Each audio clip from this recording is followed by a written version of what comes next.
Alright, welcome to the embroidered ribbon tutorial.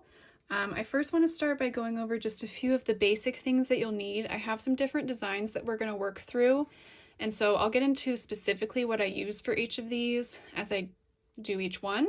But the basics are, you're going to want a velvet ribbon. This is a velvet frayed ribbon. It's from Hobby Lobby, and it's called Velvet Trim with Fray Edge. This is, I believe, the 1.5 inch. Yeah, 1.5 inch version, because there's a thinner one as well.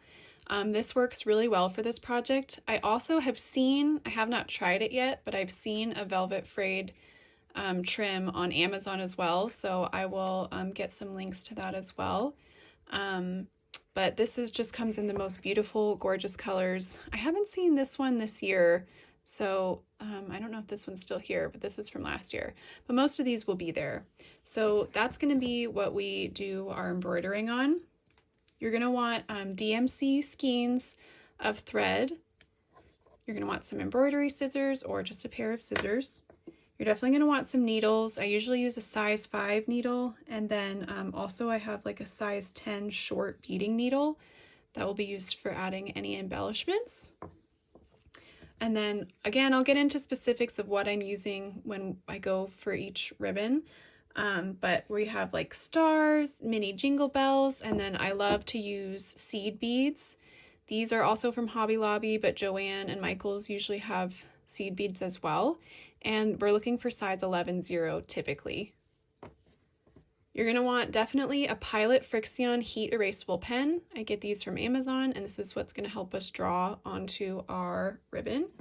And you might want a 3-inch hoop, depending on your comfort level of stitching without a hoop. So we'll maybe need this as well. So these are the basics of what we need. And now I'm going to get started on the first ribbon and show you how to do it. All right, so I'm going to start with this sage green color ribbon, and on this one we're going to be doing this repeating pattern. It's going to have simple little white trees, stars, and jingle bells on it. So what you're going to need for this one is your ribbon. You're going to need a beading needle and then like a size 5 or a size 24 chenille needle, and you're going to want your Pilot Frixion pen.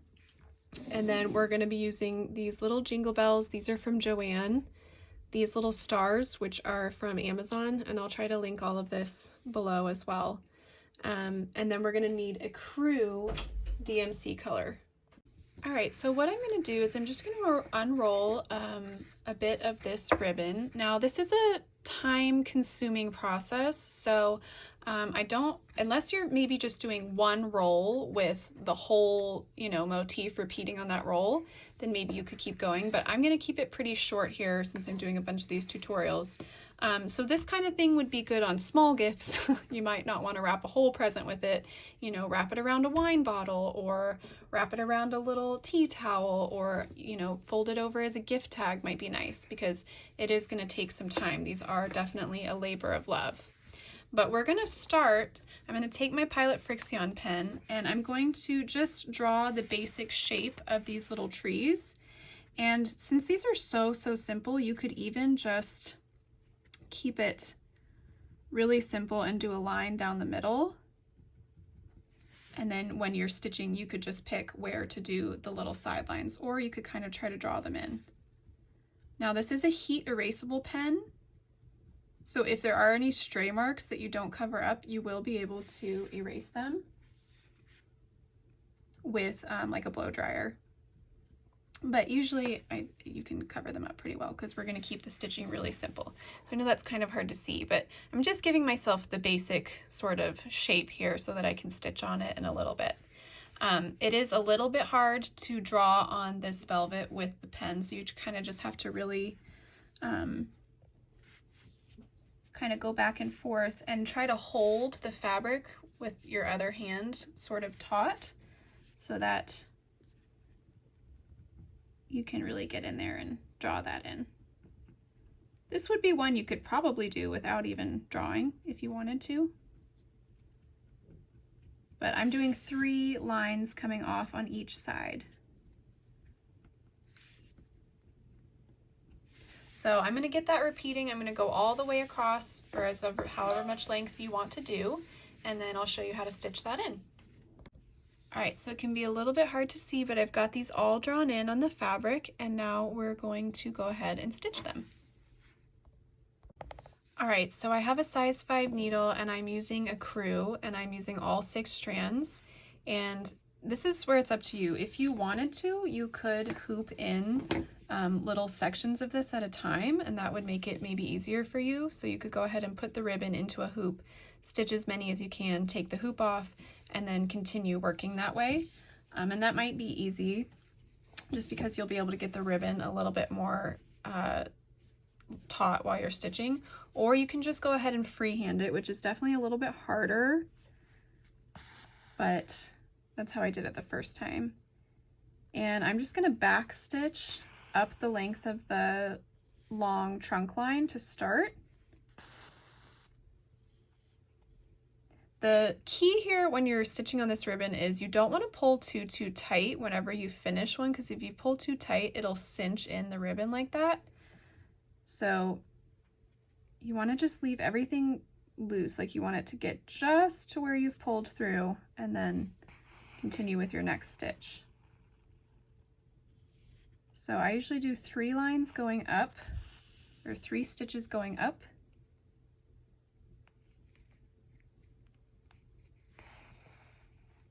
And then I'll do all the ones coming off to the side.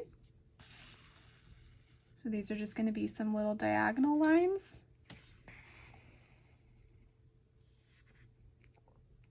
You can kind of vary the lengths of them.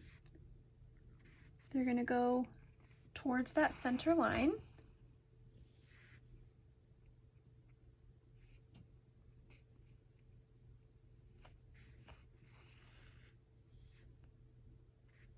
I'm going to repeat this on the other side.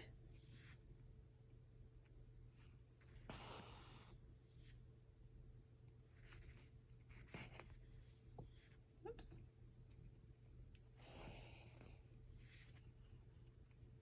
And if it cinches a little bit, it's okay. It's kind of hard to avoid that completely, but just do your best.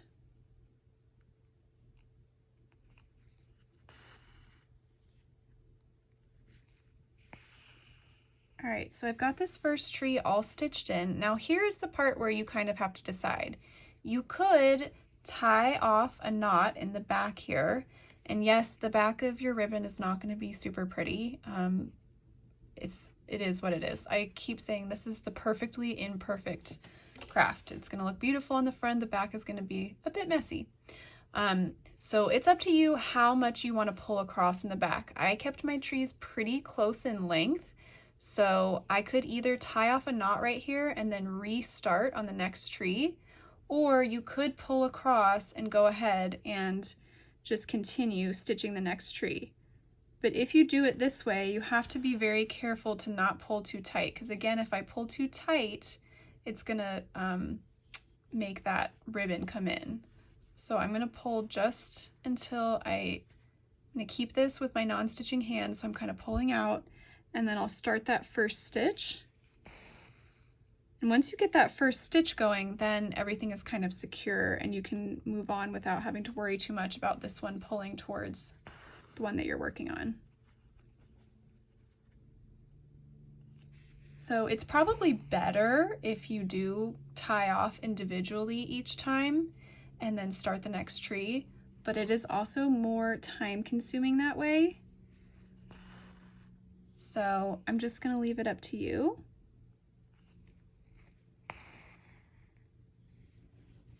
What you want to do. So just to show you your other option here, I finished this one. So your other option would be to go ahead and tie off a little knot in the back by gently pulling a knot through, cutting that off, and then restarting on the next tree. So it might depend on the length that you're doing. It's totally up to you. On this one, I pulled across and I just did it really gently. This time I tied off just to show you, and then I can restart on this one. So you're gonna get all of your trees stitched in to start, and then we're gonna add in some stars and some jingle bells. All right, I've got all of my trees stitched in for the length that I'm working on. Here's what the back looked like. I ended up just pulling across every time because it takes so long to tie off knots and redo them. And you can see it does start to like warp and, you know, crinkle in a little bit, but I don't find that it affects the look too much. So now what you're going to want to do is you could grab any kind of bead you wanted. I'm using these little star beads from Amazon, and then these tiny little kind of antique looking jingle bells. These are from Joann's Fabrics. And you're going to want to use a very slim, this is a beading needle, and I grabbed one strand of green thread. Any green will do. This happens to be DMC 935. And you're just going to go right about in between your first two trees. And again, you want to use your non-stitching hand to help you. I kind of pull apart with my non-stitching hand so that it gets a little more taut. And I'm going to do a star first, so I'll come up through the fabric. I'll grab one of these little stars, and there's a little hole in there, so you can just push the needle right through.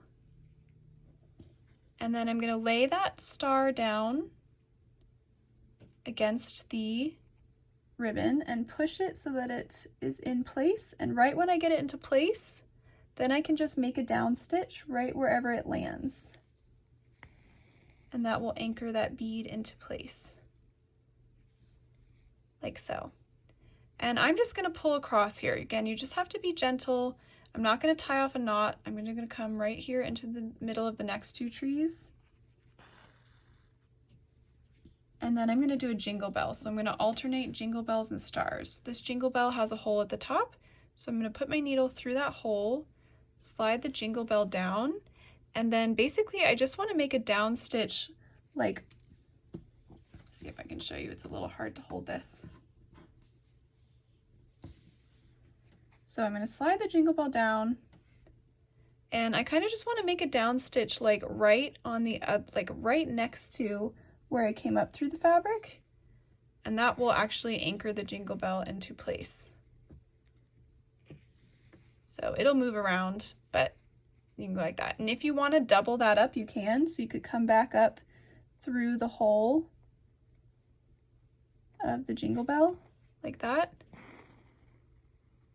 pull, and then make a down stitch on the other side there, just to make it a little more secure.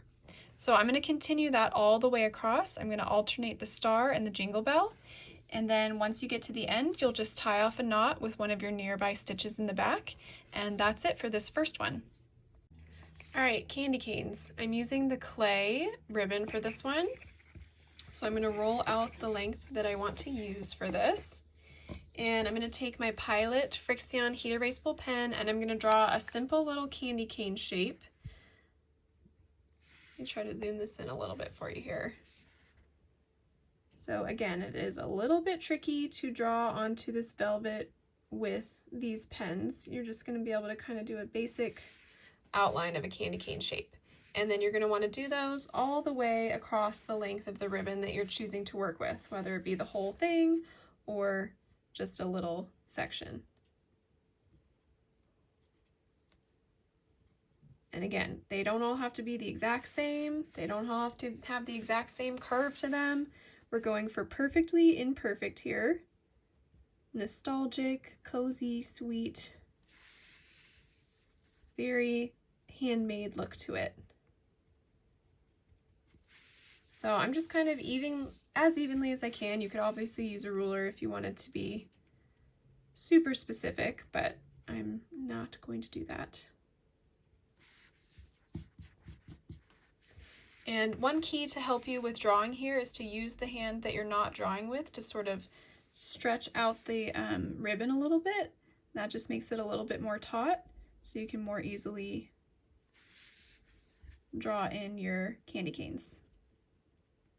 So go ahead and get those all stitched in, or sorry, all drawn in. And then once you have them all drawn in, you're going to grab 6 strands of ecru.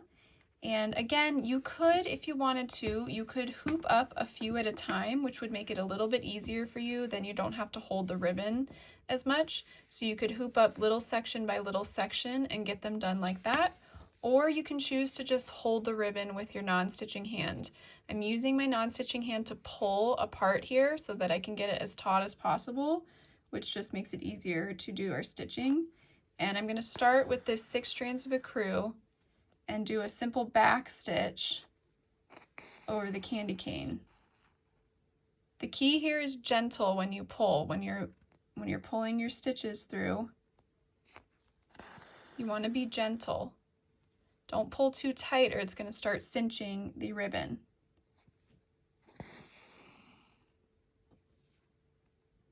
I'm going to do about 3 going up the length of the candy cane and then try to fit a few more around the curve.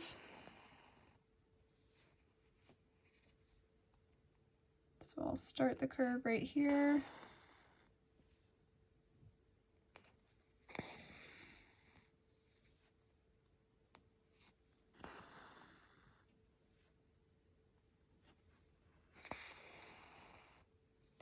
And then come down here. And again, with this Pilot Frixion heat erasable pen, if there's any marks that remain after, you can quickly blow dry them or iron them and they will disappear with heat. So there's one candy cane. I'm going to go ahead and get all the white part of each candy cane stitched in, and then I'll show you how to do the whipped back stitch part. Another thing to note here, if you watched the previous pine tree tutorial, is you can choose if you want to tie off a knot here and then restart right here, or if you want to just pull across the back and start the next candy cane. I choose to just pull across the back because it's a little bit quicker. The back isn't going to look super pretty, which is just something that I go with in this craft. It's just ribbon, so it's okay to me if the back doesn't look perfect. So I'm just going to pull across. You just have to be careful if you do that. If you pull too tight, obviously it's going to cinch your ribbon up like that. So you can just undo it and then pull right until the thread hits through, and then you can start your next stitch. And once you get that first stitch in there, it won't pull the other one to it as much. So then you can work with the next candy cane. But it's up to you. If you'd rather tie off each one individually, you definitely can do that. So again, you're going to back stitch in each candy cane to start, and then we'll come back and we'll do the whipped back stitch part. Alright, so I stitched in all of the white part of each candy cane. This is what the back of mine looks like. So again, the back is not super pretty. I just wanted to show you to be clear. If you wanted it to be more neat, you would have to tie off a knot each time and restart each candy cane.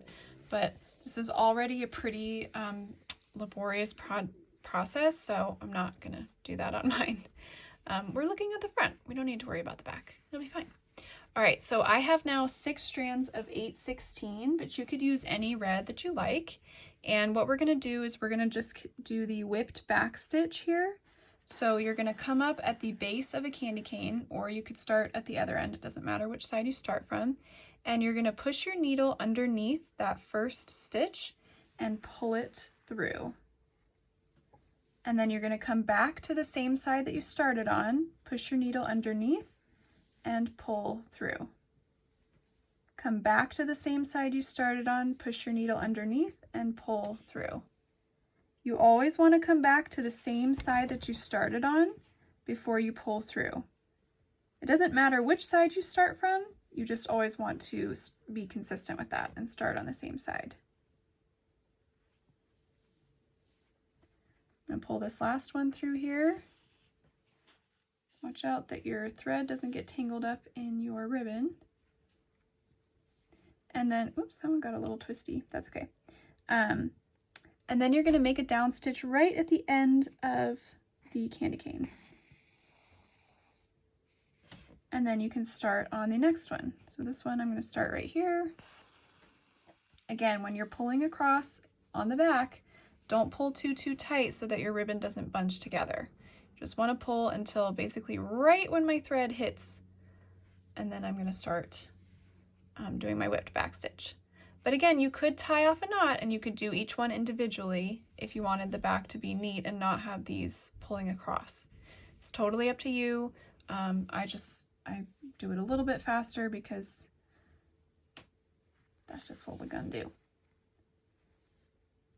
So I'm gonna get each of these stitched in, and they're the cutest little candy canes. Love the whipped backstitch candy cane technique.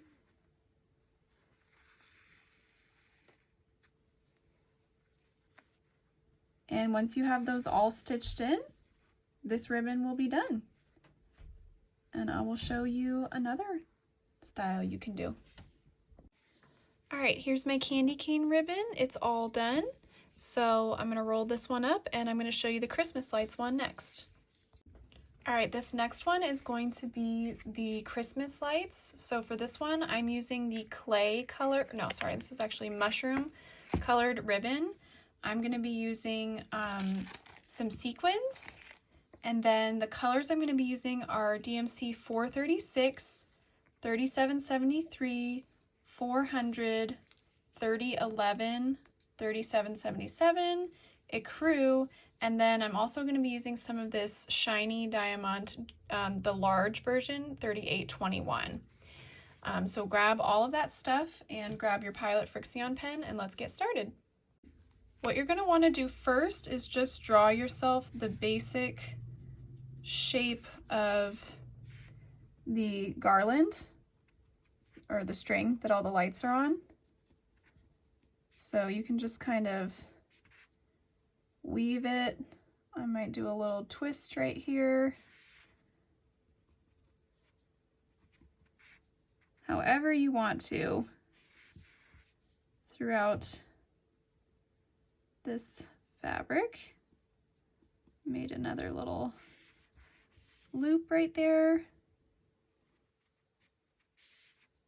And you don't have to get it perfect. Just loose idea of this string. Talking while I'm drawing and all right, so I'm gonna go, maybe I'll end off with one more little loop right there, and then that's gonna be that for now. Now we're gonna go ahead and stitch over this line first. I'm just kidding, we're actually gonna draw on some little bulbs. So these are like the Christmas light shape.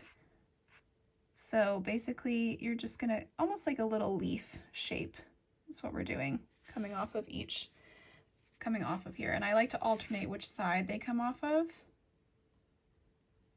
And keep in mind that there's gonna be a sequin in between each one of these, or you could put a bead. So however you wanna do that. So here's where we go. So since this is looping around, I'm gonna keep the light to the outside of this one,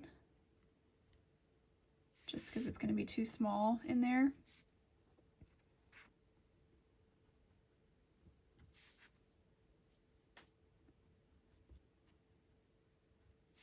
Again, you can just get that really basic shape.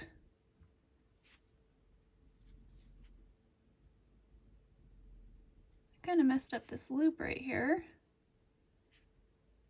I'm just gonna, I think I'm actually just gonna go off of that one. Just keep doing these. I'm gonna pretend like that's not there because I kind of messed that one up. So again, perfectly imperfect is what we're going for here. The end result will look beautiful.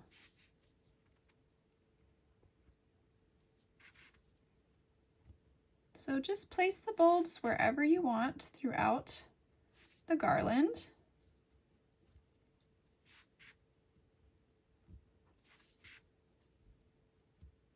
And then we'll get started with some stitching. Okay, I'm starting with 3 strands of ecru, and I'm going to go over the whole line of the string or the garland with a back stitch to begin. Eventually we're going to add that shiny floss in and do a whipped back stitch here.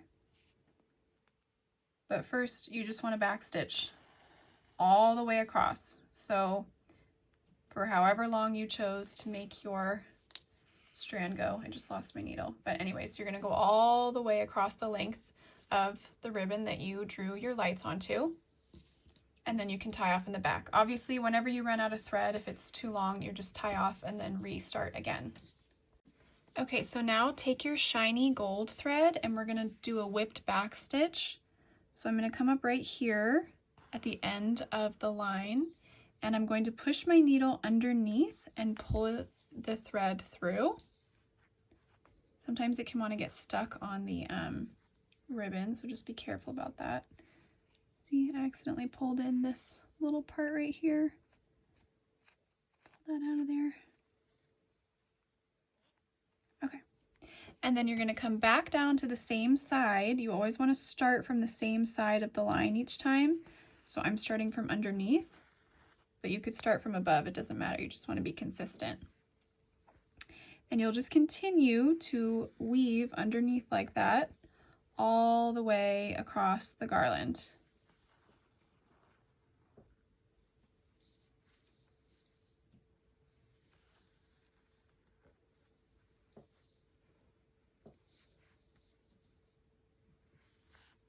Oops. Okay. So it starts to look in this really nice twisty effect that has a nice shine to it. So I'm going to continue that until I get this all stitched in like that. All right, so I've got that stitched in all the way across here. So next you can choose whatever combination of colors you want for the little Christmas light bulbs.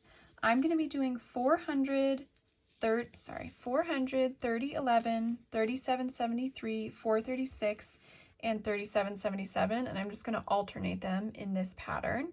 So I'll show you how to stitch in one light bulb and then I will leave the rest up to you. So for each color I'm going to use all 6 strands, and I'm starting with 6 strands of 400 here, and you're going to come up at the tip of the light bulb, and I like to go down right down the center and then make a down stitch right where the string is. It's a little hard to show you on this one because it's right at the edge.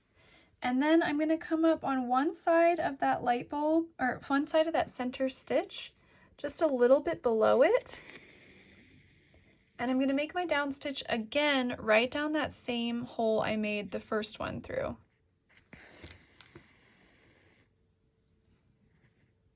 And then I'm going to do that one more time over here, just to sort of fill this side out.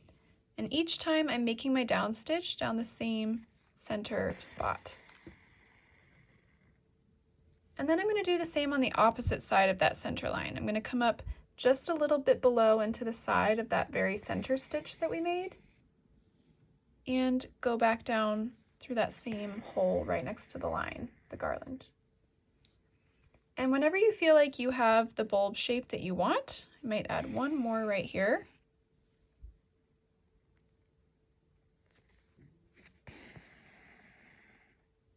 I am going to go ahead and tie off a knot here before I start my next one. I'm going to do all of the ones in this color first in 400, since I already have it threaded through my needle here. So you're just going to want to count. I'm using 1, 2, 3, 4, 5 colors, so I'll do every 5th one. So here's 1, 2, 3, 4, 5. So I'm going to do the next one right here.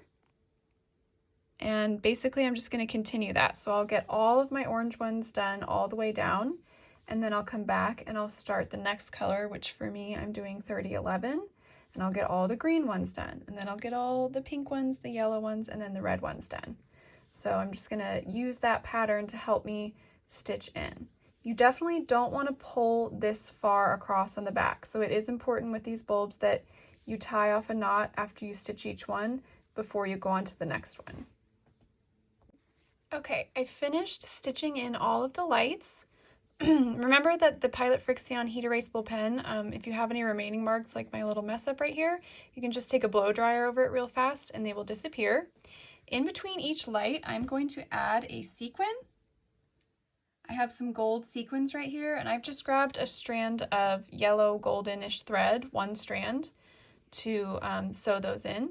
So with the sequin, to add it, what you want to do is come up just a little bit, a little tiny stitch length. Oh, actually I'm going to go over, well, it doesn't matter what side, actually you can do whatever side you want. Just a little bit over from that garland line, like a tiny, tiny little stitch length. Come up through there And then you're going to get a sequin onto your needle, which can be a little bit tricky. You can do a bead. A bead might be easier, or you could just skip this entirely. But you're going to get your sequin through there, slide it down to the ribbon, and then to anchor that down, you're just going to want to make a down stitch right on the other side of where the sequin lands. So now I've got that sequin sewn in, and then I'm going to go ahead and add just a few. You could do it between every single light, or you could just kind of add them in wherever you feel. Again, I am just pulling across here now because I'm not going to go too far of lengths in between, but when you pull across, you just want to be sure to pull up gently when you come up through the ribbon again, just until the thread hits the back, and then go ahead and sew your next sequin down. So this is an optional little addition just to add some sparkle into this one. And once you finish that, we'll be all done with this one, and I'll show you the next. All right, this next one is very similar to the kind of first tree one we did. It's going to be another tree one. This time I'm using the golden brown color. And I did one right here just because I wanted to practice and make sure it looked okay before I did it on the tutorial. So I'm going to be using 3 strands of 779 for the little trunks. Honestly, I'm not even going to draw this in because it's just pretty simple, but you could draw in the straight line if you wanted to. So we're just going to sort of evenly space these out, and I'm going to do 2 back stitches for each trunk. And again, it doesn't have to be perfectly straight because it's mostly going to get covered with the green branches. But that's what the trunk is going to be. So I'm just going to space those out for the length of the ribbon that I want to do first, and then we'll come back in and we'll fill in the branches or the pine needles.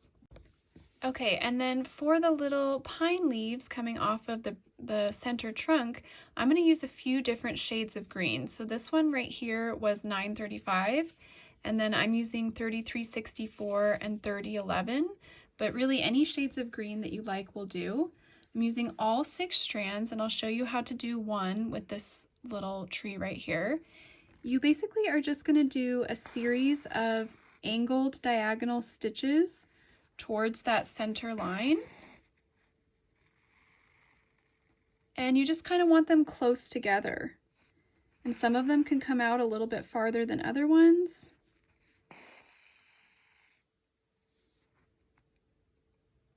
But they're quite a bit closer together than my first tutorial that I showed where it was just the 3 lines coming off with the white trees. I want this to be a bit more grouped together.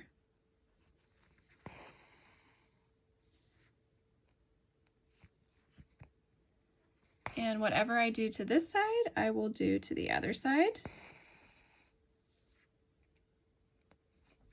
And if you want there to be no space, you can fill it in as full or bare as you want, but I think that's going to look nice. So I'll go ahead and repeat that over on this side as well.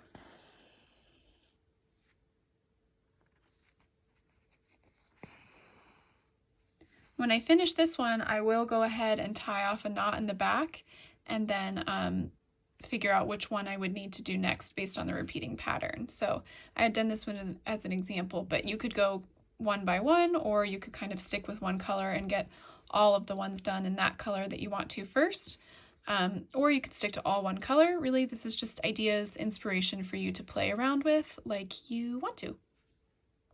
All right, so for this one, this color I haven't seen this year, so I know this is a year old at least, but you could do this on any of them. I'm just using the blush one this time. And I took my Pilot Frixion heat erasable pen and I just did a repeating word. You definitely could do a name too, that would be super cute, but I just did joy. And I'm gonna stitch this in with the whipped back stitch candy cane stitch for all of these words. For this one, I actually am going to use a hoop to while I stitch here, just to kind of help me hold my ribbon as I stitch, since it's a lot of stitching right in a close area. I didn't leave myself quite enough room on this one over here to hoop it, so I'll just have to do that one with holding. But this would be a good one if you're going to do a full word, to go ahead and use a little 3-inch hoop for and just do it word by word or section by section. So I'm going to use, again, 6 strands of ecru to start, and I'll just do a back stitch around the letters until I get them all stitched in, and then we'll come in with the red and turn it into candy cane. Now to do the whipped back stitch part, I'm going to use just 3 strands of a red color. I'm using 3777, but you could use any one that you want. And you'll do the whipped back stitch through your lettering. Since that one ends right there, I'll just go ahead and go down. Then I'll start again right here. I'm doing just 3 strands because these stitches are quite close together and it's a little more dainty. So the red just won't be quite as thick as the white, but it'll still look really nice. So depending on what letters you're working on and if you did a print or a cursive, you just want to be careful when you're working around the curves and make sure you're always starting from the same side of the line each time.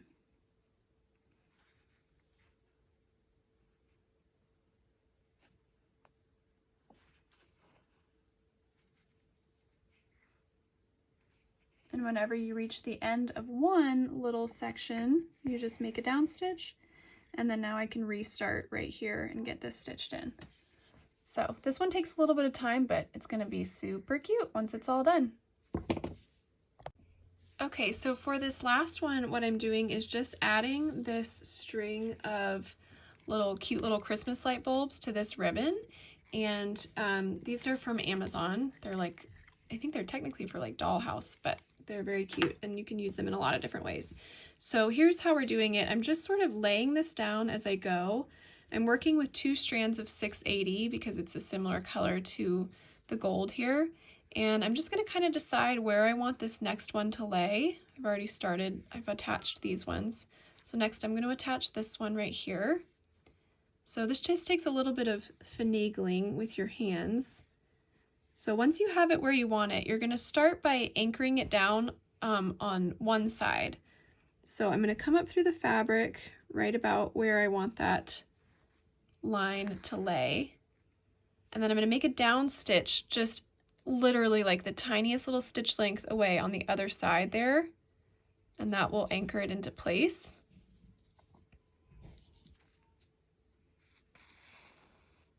So you can see it's laying down flat there now. I also like to come up and do that on the other side as well. So I'm going to come up right here and go down right on the other side.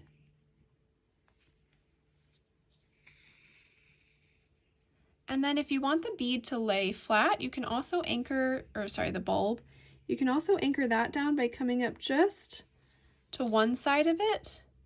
And then basically you're going to lay a stitch down over this little the part where the bulb and the top of it intersects.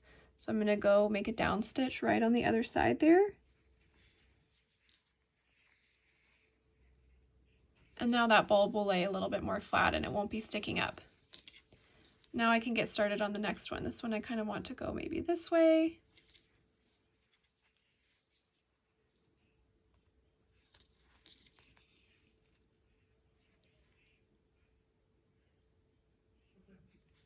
Okay, and do that on the other side as well.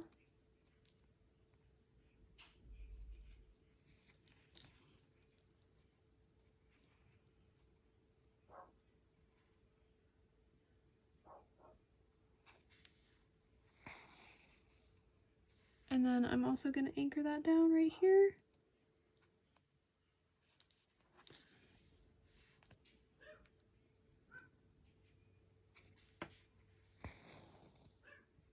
And I'm just going to continue working that way until I have this as long as I want it to be. And ooh, so cute!